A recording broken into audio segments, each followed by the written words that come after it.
konsep besar saya betapa cerdasnya presiden yang kita harapkan untuk ke depan ini mampu mengelola sumber daya alam yang ada di kita. Anda harus jangan pikir kita ini Masya Allah. Dulu 350 tahun lalu tambah 76 tahun lalu Belanda ke kita ngapain? Kan cuma soal rempah-rempah. Sekarang bukan lagi rempah-rempah, ada nikel, ada batu bara, ada emas, dasar sampai dasar. Hasil laut, hitungan saya kurang lebih 500 triliun per tahun, tinggal dibagi berapa? Di Indonesia ini kaya raya, bos. Cuma dipimpin oleh para maling ini, brengsek ini. Tidak, saya tidak nyinggung nama orang ya. Tapi ini mekanisme, kenapa kok begini? Nah, disitulah ada surat Al-Ma'un. Ar-Ra'aital-ladzi yukadzdzibu. Tahu kamu siapa pendusta agama?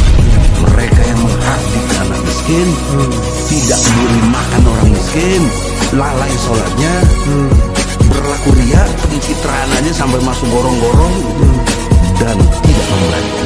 Al-Ma'un, bos. Kaitan dengan sekarang apa? PPKM itu melanggar surat Al-Ma'un. Orang kecil dipentungin, bahkan didenda sampai 5 juta. Itu semua ada.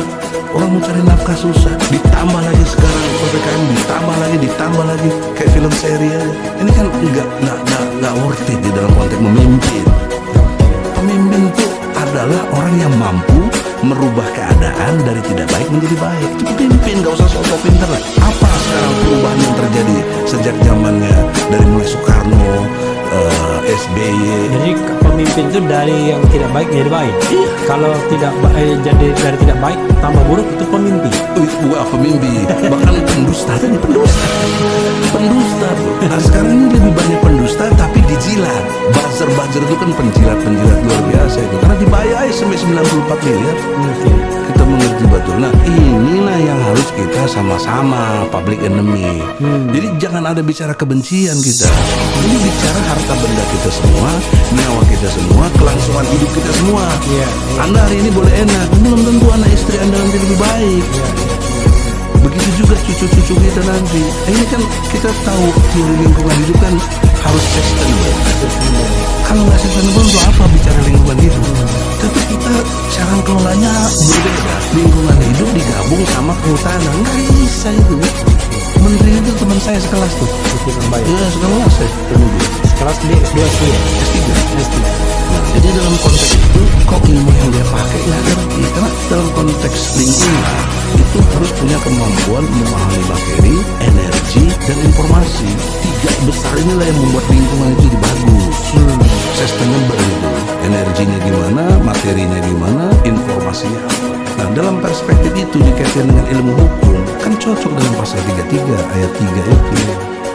Jadi kenapa hari ini rakyat tidak sejahtera, minimal masih banyak yang miskin? Karena pemimpinnya yang bikin miskin. Ini namanya kemiskinan struktural. Kemiskinan struktural mungkin yang ahli ekonomi lebih jago. Saya perspektif hukumnya aja. Saya temukan ini ada dosa-dosa struktural mereka. Mereka ini pendusta agama.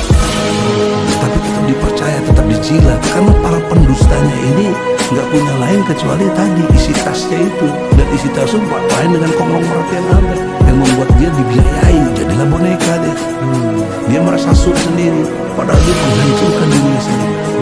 Nah ini satu peristiwa ke depan yang dasar menurut saya. Perubahan di Indonesia ini jauh lebih mengerikan nanti, karena ini udah menyangkut hajat hidup orang banyak tapi diabaikan. Ya. Persoalan seriusnya ada 2. Ukuran kesuksesan itu kan dalam konteks pemilihan tadi mampu merubah keadaan. Kita lihat sekarang ukur satu-satu. Terakhir ini Jokowi. Apakah terjadi perubahan lebih baik atau enggak? Kalau udah tahu lebih didukung terus gimana otak itu? Itu bukan saya benci ya, enggak. Saya Jokowi itu presiden kita loh. Subjektif ya. Iya, subjektif loh. Tapi dikemas secara objektif.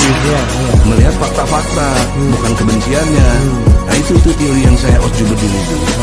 Maka oleh karena itu tidak mengurangi hormat dengan siapapun, terutama saudaraku Presiden Republik Indonesia. Jangan tersinggung ya. Anda sadar diri, dalam petitum saya kasih kesempatan untuk tobat.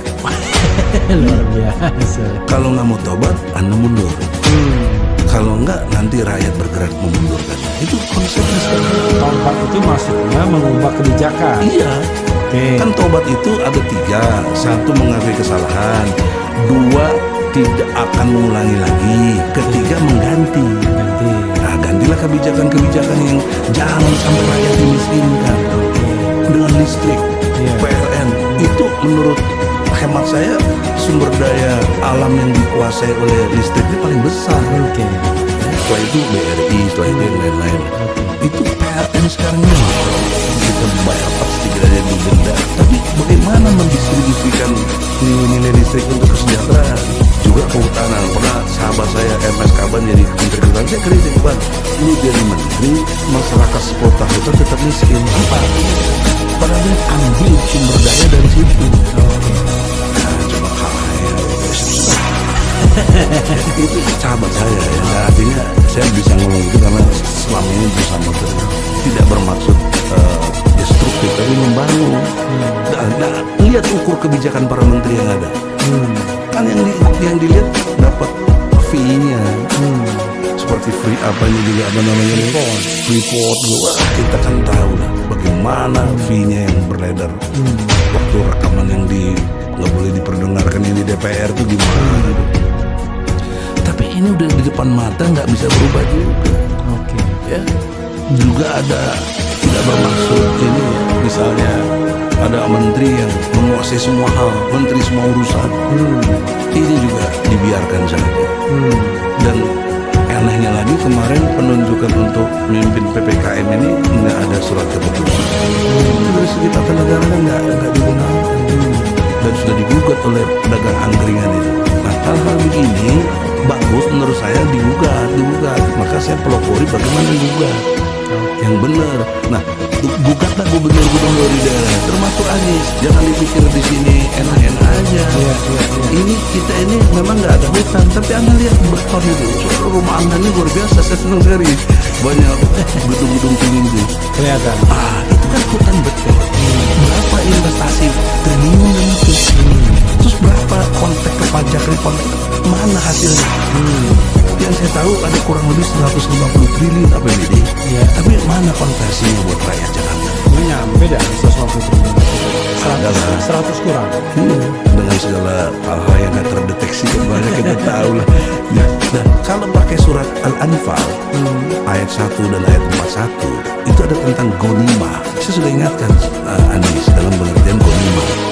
Di situ harus 20% buat rakyat miskin, buat di jalan Allah, buat Ibnu Sabil dan surat Al-Anfal. Nah, sekarang mana konsep 20% buat rakyat?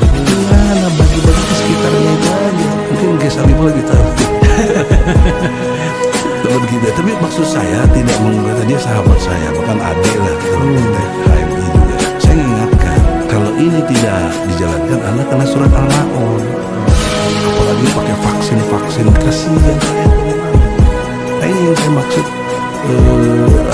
gerakan-gerakan yang gini, seperti saya lihat sahabat saya juga Babe Aldo bikin MPR, Majelis Penderitaan Rakyat. Nah, itu benar. Tapi mana yang ngurusin begitu-gitu? Saya sadar pikir lagi. Ya mudah-mudahan nggak hilang. Jangan, maka harusnya terstruktur, pasti diadiin ke pengadilan, gugat apa yang nggak benar dari rezim ini. Jangan cuma Jokowi, karena dia bisa berkelas, bukan urusan saya. Ya, maka kita distribusi gugatan ini kepada tiap gubernur, bupati, wali kota. Jadi kesadaran hukum dengan sendirinya meningkat.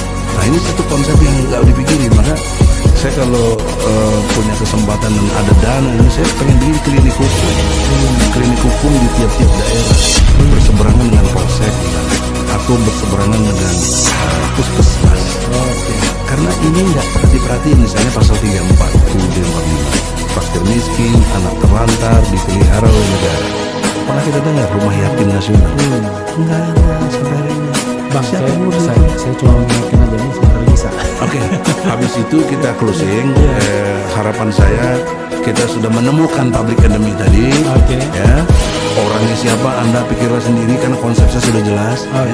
Kemudian yang keduanya, Abang tidak tertarik bicara 2024? enggak. Tertariknya adalah asap as soon as possible. As soon as possible. Kalau tahun ini bisa bagus.